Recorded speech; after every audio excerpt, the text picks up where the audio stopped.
Fala pessoal, tudo bem com vocês? Rapaziada, vamos seguir os nossos trabalhos nessa sexta-feira comentando sobre um jogaço que rolou ontem, cara. Ontem tivemos um baita de um amistoso, né, acontecendo. De um lado, tivemos a seleção canadense, que vem muito forte para essa Copa do Mundo, e do outro, a seleção da Espanha, que irá defender o título, né? A Espanha é a atual campeã do mundo e a atual campeã europeia. E ontem as duas seleções se enfrentaram no amistoso preparatório para a Copa do Mundo, que começa no final de agosto. E vou te falar, hein?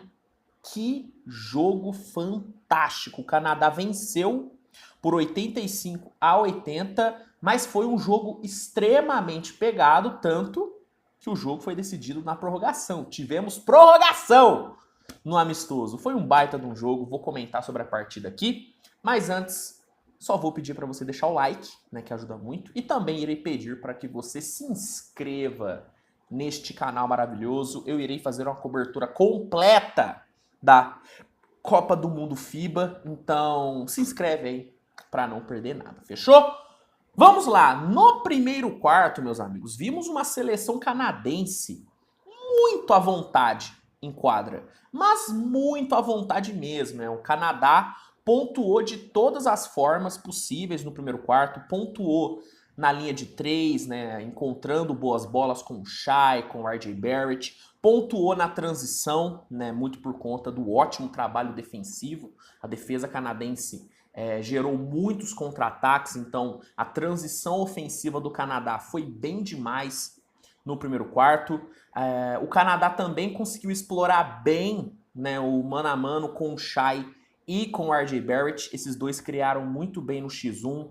Kelly Olynyk e Dwight Powell trabalharam bem demais por dentro, né? O Kelly Olynyk atuou muito como um playmaker dentro do garrafão. Eu gostei muito do Kelly Olynyk no primeiro quarto. Então, o Canadá foi maravilhoso, tanto que terminou o primeiro quarto com uma vantagem de 6 pontos. A Espanha demorou muito para se encontrar no primeiro período, tanto que só foi engatar uma boa sequência ali nos 2 minutos finais. Então a Espanha demorou para se encontrar, mas no segundo quarto, aí as coisas foram diferentes, porque a Espanha começou o segundo quarto muito bem. Muito bem. E aí vale destacar dois jogadores, Usman Garuba e Rudy Fernandes. Esses dois começaram bem demais o segundo quarto e lideraram uma run de 8-0 da seleção da Espanha, que colocou os espanhóis na liderança em cerca de 3 minutinhos, né? O início do segundo quarto da Espanha foi bom pra caramba, né? Os espanhóis apertaram bastante na defesa, conseguiram diminuir muito o ritmo do Canadá. O Canadá não teve a mesma facilidade para pontuar que teve no primeiro quarto, tanto que a Espanha fechou o primeiro tempo vencendo por 4 pontos, né? Então, assim, a Espanha cresceu muito no segundo quarto, enquanto o Canadá caiu. O Canadá caiu bastante produção, tanto que o Shai não apareceu tanto no segundo quarto, e ele é o melhor jogador do Canadá. Então, assim, o Canadá caiu muito do primeiro para o segundo quarto, enquanto a Espanha cresceu bastante. No terceiro quarto, tivemos um jogo muito pegado, muito pegado. As duas defesas foram bem pra caramba no terceiro quarto, as duas defesas foram bem físicas mesmo, só que pelo fato da Espanha ter tido um perímetro mais produtivo, a bola de 3 dos espanhóis caiu mais do que dos canadenses. Por conta disso, a Espanha conseguiu sustentar a sua liderança no terceiro quarto. E aí, chegamos no quarto período. Bom, a defesa do Canadá brilhou no quarto período. Realmente foi impressionante como a defesa canadense trancou a Espanha. Dillon Brooks, RJ Barrett, o próprio Shai, sabe? Nossa, como defenderam bem.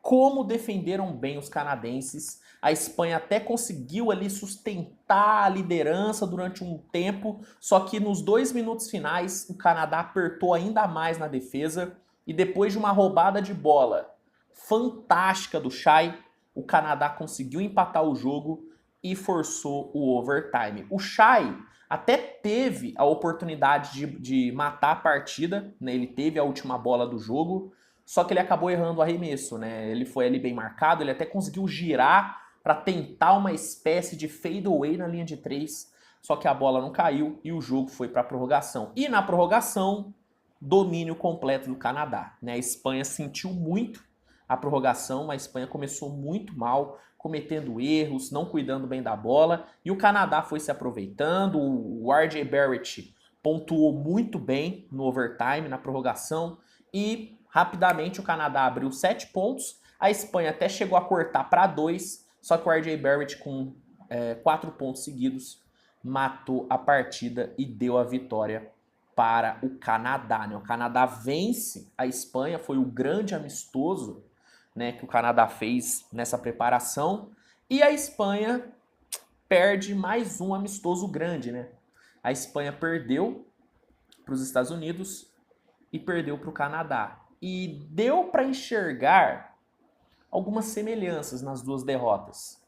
Uma coisa que acabou prejudicando muito a Espanha no jogo contra a seleção dos Estados Unidos foi a falta de cuidado com a bola nos momentos críticos. A Espanha conseguiu segurar os turnovers contra os americanos até o terceiro quarto. No quarto período, começou a ceder muito turnover. E aí, meu amigo, quando você dá a quadra pro time dos Estados Unidos correr, você toma, não tem jeito. E contra o Canadá rolou a mesma coisa. A Espanha foi ali segurando os turnovers, só que chegou ali na metade final do terceiro quarto e no quarto período, começou a ceder muito turnover, cara. Começou a ceder muito turnover, parou de cuidar bem da bola e aí o Canadá engoliu. Não, no quarto período, na boa, a Espanha quase não fez nada. Assim, a Espanha fez pouquíssima coisa no overtime, sabe? A Espanha, esse número é impressionante, hein? Marcou apenas 36 pontos, juntando o segundo tempo e a prorrogação nesse jogo. Mérito, obviamente, da seleção canadense, que defendeu pra cacete, mas assim, faltou um cuidado maior com a bola, faltou um pouquinho mais de criatividade. Eu sinto que falta um star power para essa seleção da Espanha. Eu sei que o basquete é coletivo, o coletivo sempre fala mais alto, mas em jogos pegados, o individual faz a diferença. E a Espanha não tem o mesmo individual que tem o Canadá, que tem os Estados Unidos. O Shai e o RJ Barrett fizeram total diferença. O Shai meteu 22 pontos, 7 de 17 no field goal. RJ Barrett meteu 18, sabe? Então, falta um pouquinho ainda para a seleção da Espanha. Acho uma seleção muito bem treinada, é uma seleção que vai brigar, mas falta, sabe? Tem alguns pontos que ainda tem que ser corrigidos e a falta de uma estrela pode fazer a diferença. Pode fazer a diferença. Já a seleção canadense, excelente exibição, sabe? Teve o individual do Shai, do RJ, o Dwight Powell jogou muito bem, né? O pivô do Dallas meteu 12 pontos e pegou 12 rebotes e foi importantíssimo. Gostei muito da dinâmica dele com o Kelly Olynyk, gosto muito da dinâmica dos dois. A defesa canadense, brincadeira o que esse time defende, é brincadeira, né?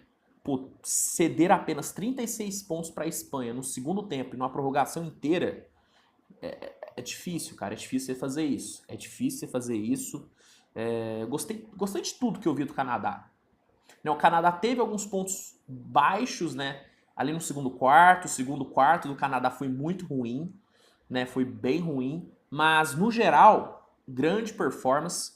Grande performance. Obviamente que perder o Jamal Murray é um baque. É um baque. Ele formaria o melhor backcourt dessa Copa do Mundo ao lado do Shai. Seria fantástico os dois. Mas ainda uma seleção muito forte e eu ainda vejo o Canadá como um dos favoritos nessa Copa. Eu ainda vejo como um dos favoritos. Seleção que tem o individual, tem o coletivo, o banco é interessante com o Alexander Walker principalmente, Dort também. É uma seleção muito bem treinada, seleção agressiva, tem personalidade. Então, eu gosto muito do Canadá. Gosto muito do Canadá. E essa vitória contra a Espanha serviu para para mostrar a força do time. Porque uma galera não tava levando o Canadá muito a sério, só que essa vitória contra a Espanha meio que chancela a seleção canadense, sabe? Assim como vencer a Espanha deu uma confiança gigante para essa seleção dos Estados Unidos, que inclusive jogou hoje contra a Grécia, amanhã deve sair um vídeo aqui no canal analisando esse jogo. Da mesma forma que a seleção americana ganhou confiança quando ganhou da Espanha, a seleção canadense também ganha. Então, grande vitória, grande jogo e grande performance do Canadá, que comprova o seu favoritismo, né? Bom, o que você achou do jogo? Né, você assistiu, teve a oportunidade de assistir o amistoso? Eu sei que é difícil, né, assistir os amistosos, mas se você conseguiu assistir, deixa aqui a sua visão que eu quero saber. Não se esqueça de deixar o like, se inscrever no canal também, que ajuda muito. E é isso. Tamo junto, grande abraço e até o próximo vídeo, galera. Tchau, tchau.